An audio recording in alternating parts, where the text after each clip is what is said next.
Episode of the Modern Renaissance Man. My name is Ben Copeland. I'm the Modern Renaissance Man. This is a show about entrepreneurs of Renaissance men and women. People who do diverse things, started their own businesses. And what we like to do on this show is diversity. We have some strange things. As you may have observed on our last episode with our guest here, Kenny Holliday, it was quite an exciting time. We had a great time. I'm not sure where this one's going to go, but we just sort of have to go with it. Sort of a slightly serious note here, something I want to discuss has been bothering me over the years is, have you ever thought about how long and how much money a CEO wastes when they're going to the bathroom? Think about it. You have a CEO that makes, how much money, Trip? 15 million, 20 million, millions, yeah. Yeah, you figure that the average CEO, in the course of their day, they probably spend, if they go to the bathroom, $1,500. You know, probably 95% of the employees that work for them don't make that in a week.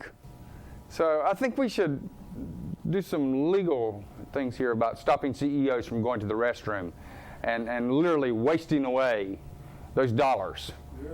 $1,500 for a bathroom break. That's a little high, I think. We need to work on that. Another thing that I found interesting, I was at a middle school recently, and I was at a private school recently. Have you ever noticed how slick they make the cafeteria floors? You know, you go into a cafeteria floor after the end of summer, and it's all polished and waxed. Now you know why the children drop everything. Because it's so slick. I mean, who came up with this? I mean, you go in there, and one little drop of water, and you're ice skating across the floor. So, of course, everything falls out, and then, of course, everything is a mess there. Why do we have slick cafeteria floors? There ought to be a law against that. I bet you that's something CMS does, too. I know they would do things like that. But then, of course, they'll probably kick you out, because that's the way they reduce head count within the classrooms. You know, get rid of one out of every 6 students. Something else I was really happy to hear is Arnold Schwarzenegger. He's an actor. The media now says so. After all these years of being in their entertainment business, he had to take the Reagan move to get somebody to actually acknowledge that he was an actor. Nobody really said a whole lot about Reagan being an actor until he became president. You know, Bonzo goes to wherever he went to. But then all of a sudden, Reagan's now an actor. If you ever seen the Bonzo movie, well, it was sort of like watching I'll Be Back kind of movies, too. So, you know, so if you want to be an actor, get into politics. I guess that's the way to sum it up.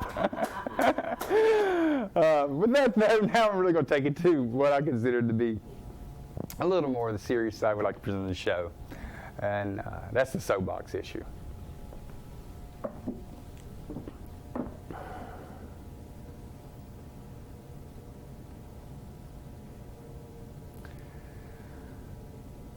With the recent events going on in the Middle East, watching the price of gasoline escalate, sort of takes a flashback for those of us that are a little higher in age to the 70s of when we had the gasoline shortages. At least that's what they said. What I would like to know is that why do cars still get basically the same gas mileage that they got in the 70s or worse?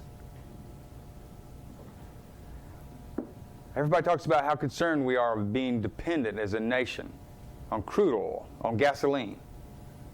The politicians talk about our dependency on gasoline. What are they doing about it?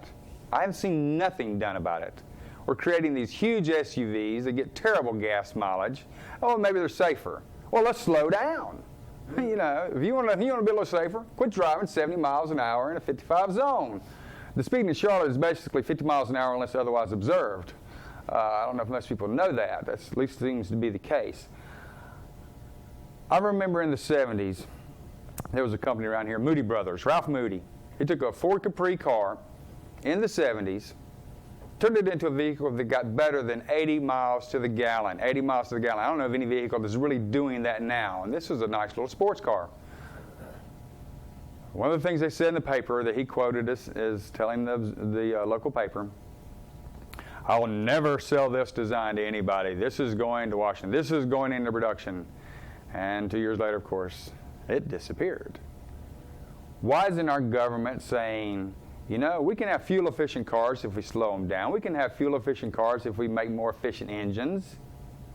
Why are we only getting the 20 miles to the gallon vehicles out here? What's the government doing about this? Who's pulling the strings here? It doesn't sound like the interests of the American public with regard to gasoline.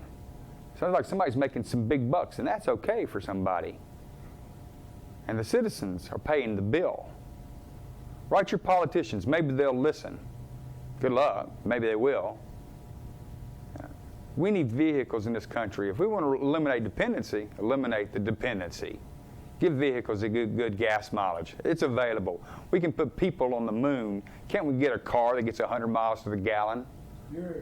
Thank you, and that's the way I feel. And with that, I'd like to turn it over to TRogers. And JChester is going to do us some tunes tonight.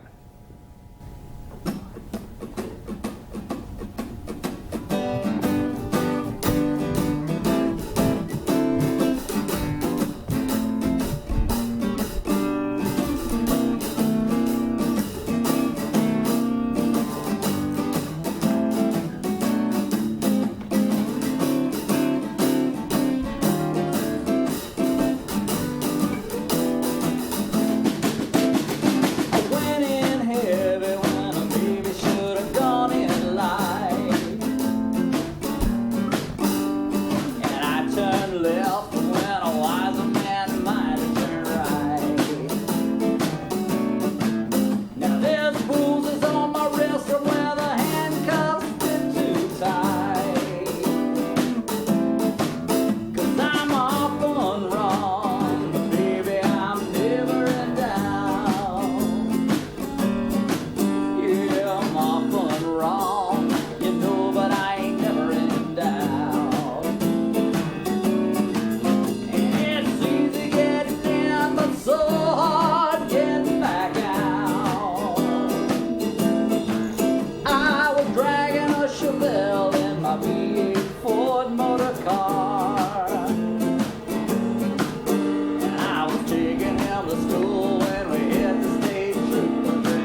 Excellent.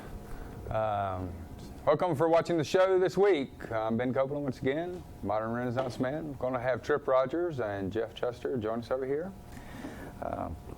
Before we get there, I want to do another tape. It's not a new one. It's the one you saw last time. Blood and Donuts. It's a classic in somebody's mind.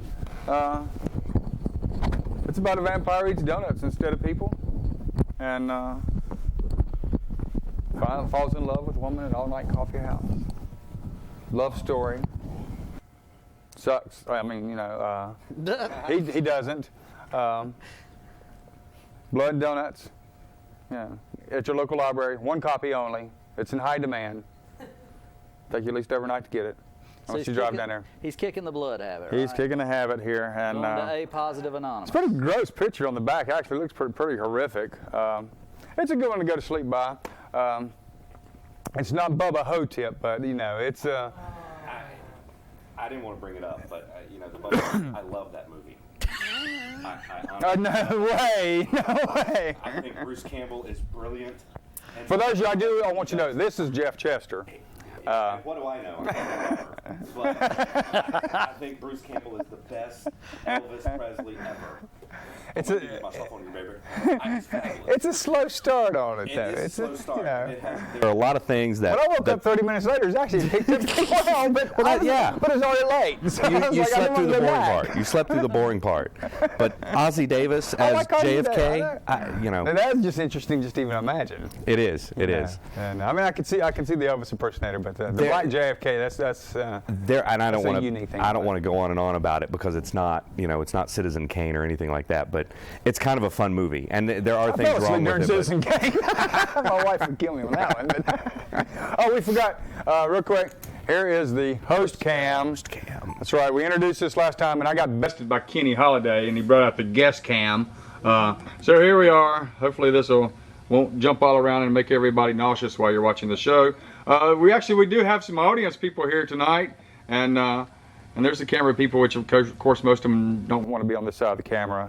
And we'll shine around here. And ooh, that's a close-up of you, Jeff. Oh, Trip, you're big. Anyway, children are crying and screaming at home right now.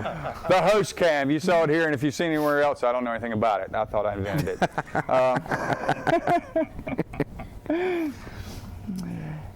Anyway, one of the things that I wanted to do, Jeff, was actually talk something about.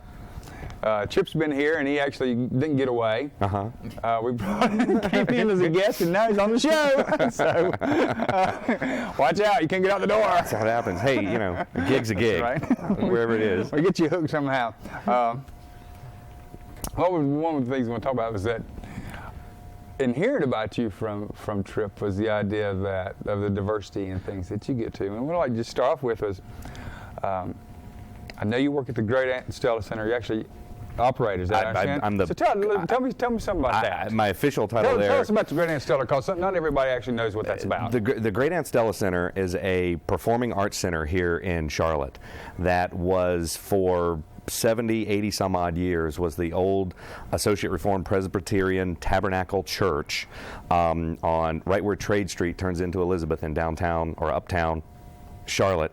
And back in '96, millionaire philanthropist Bruce Parker bought the building, renovated it, put a charter school in it, and opened up the back area as offices for various nonprofit organizations. And he named it after his great aunt Stella, and her sense of giving and what a wonderful lady she was.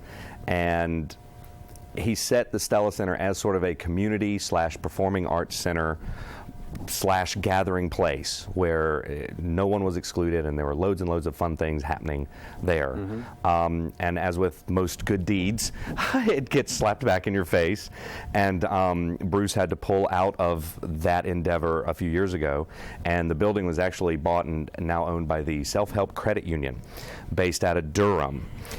They're really great folks. They do a lot of good work. You just get the money you want anytime you want. You know, they will. If nobody else, loan, okay. If nobody else will loan you the money, they will do it. I'm telling you. And they have done a lot for community development, helping a lot of people. Obviously, they don't talk to the credit bureau. No, they don't. Talk about the last show. They dislike them as much as we all do.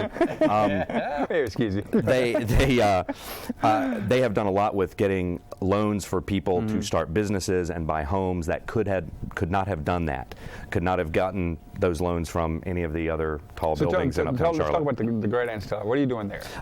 I run the place, and right now we are doing loads and loads of weddings. If you've ever been in there, it's an almost 100-year-old sanctuary with the original stained glass and the original pews. We do loads and loads of weddings there, and then receptions downstairs. On a more public scale, we do loads and loads of concerts. In fact, it was voted Charlotte's best place to attend a concert 2 years in a row. The police are right there, so it's pretty safe. It is, and the sheriff's department's right there, and you know, we go out and we wave at the folks in the jail, and we leave the doors open so they can hear the music. Well, it has a low incidence of DUIs, I bet. Yeah, you got that right. And so we have a lot of good concerts there, and last year we had Janice Ian, Livingston Taylor, Eddie from Ohio, and a whole bunch of others, and we're looking to have some more great shows coming up in the winter. In fact, quite possibly an unplugged acoustic version of the Alan Parsons Project. We're also looking at possibly Chris Christopherson, just him and his guitar being there at the Stella Center. So that's the kind of stuff we've got in the works. And we're in the middle of this huge historic renovation project right now. That is why I have pulled all the hair out of my head. We've put in an elevator, and we've just remodeled stuff. Mine's just sliding back. Well, you know, you handle the stress better than I do, I guess. But so that's kind of the deal with the Stella Center. I'm in a denial. fun place. Well, it's not something that I imagine that, you know, when you basically thought of one day of what you'd like to do for your life, you'd like to manage Great Aunt Stella. So what did you do before? I mean, what got you? Gosh. To leap into a new business is actually... well, after... The brief history is after majoring in communications and honestly thinking that radio big money jobs. Well, radio was what I was going to do with my life. I loved all aspects of radio and broadcast. Yeah, but still, I loved doing it. I got out of college and immediately became an agent for stand-up comics. Which is an unusual thing in and of itself. And I did that for 8 years. You can count the 8 slash marks on my wrist. That's how much I loved that industry. And for a while, I booked the largest chain of comedy clubs in the known universe. All these comics that have TV shows now and are in movies and stuff, all of them used to work for me and for our agency years and years and years ago. Got out of that racket, and the logical progression was for me to move to Scotland and manage a backpackers hostel on this tiny little island. Flash your legs and nobody says anything. Nobody says a word, you know, and so that was good. Hey, that's cool. So I lived in Scotland for a while, and then I actually moved to Taiwan, and I taught English in Taiwan and played a little bit of music in Taiwan and traveled around a bit, and then moved back to Charlotte. Now, 5 years ago. How do you get from Scotland to Taiwan? I mean, that's sort of you know, it's not like a you know, as with any flew with his arms. You know, as with most major decisions that we make in our lives, there was a chick involved. So. Oh, okay. Now we know. Now, the great motivator here. It is the great motivator, the great decision maker, and all that. So, I had a really good friend who was living and teaching in Taiwan, and she was actually from here in Charlotte. And so when I left Charlotte to go to Scotland to try and figure out what I wanted to do with the rest of my life, going to Taiwan was always kind of a plan B or plan C. So besides the music thing, what kind of other kinds of endeavors, fun stuff you between do, the Stella Center and playing music, that's all the time I have. At a place like Stella Center, does that make you have to be a jack of all trades kind of thing to do a lot of different stuff? I do. I have to be the Jean-Luc Picard diplomat between the tenants that are in the building, and I've learned so much in the past 6 months about construction that I never thought I would know. I can read blueprints now, and I understand all those squiggly lines that electricians know and everything. Squiggly lines. Obviously, the knowledge is there. That's really about all I have time for between the Stella Center and playing music with my band, and now playing a lot of music here with Trip. So I barely have speaking of time the time to thing, take care of my cats. And I just get the wind up. So I hope we have. Why don't we go ahead and pick up with another tune? Oh. And we'll see if we continue, if we can catch another episode here with you. Sure. And, let's see if we turn over and maybe grab a short tune. I believe that'll Okay. work. Yeah. Hopefully. Watch your mic. Whoa. You wired up.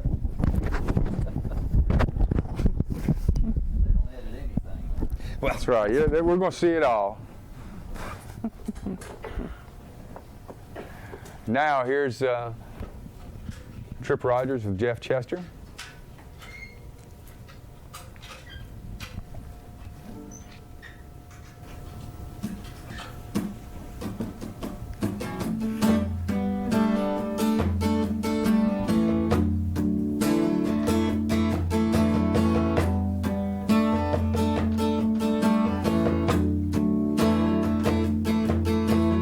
Did not start this day with a reflection.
Well, that about wraps it up for this evening. Another week of the Modern Renaissance Man. One of the things I want to first off is thank Tripp for being here, and JChester. We're going to see if we can have him on a follow-up episode here. I'd like to thank the crew, the most important people that are helping me and helping us to put this show on. Camera people, Dano, you're the man. Unfortunately, our normal audio person, Nelson May's not here. Nelson had to go on the other side of the world for some reason. But anyway, watch Nelson at night. I think it's actually on once a month on Saturday night. And I told him I at least want to catch his show, and he deserves a good plug too. Nelson's been very helpful with the audio. Anyway, I'm Ben Copeland, the Modern Renaissance Man. Stay tuned every Friday. Every first and third Fridays at 8:30 on Access Channel 21. Thank you and have a good evening.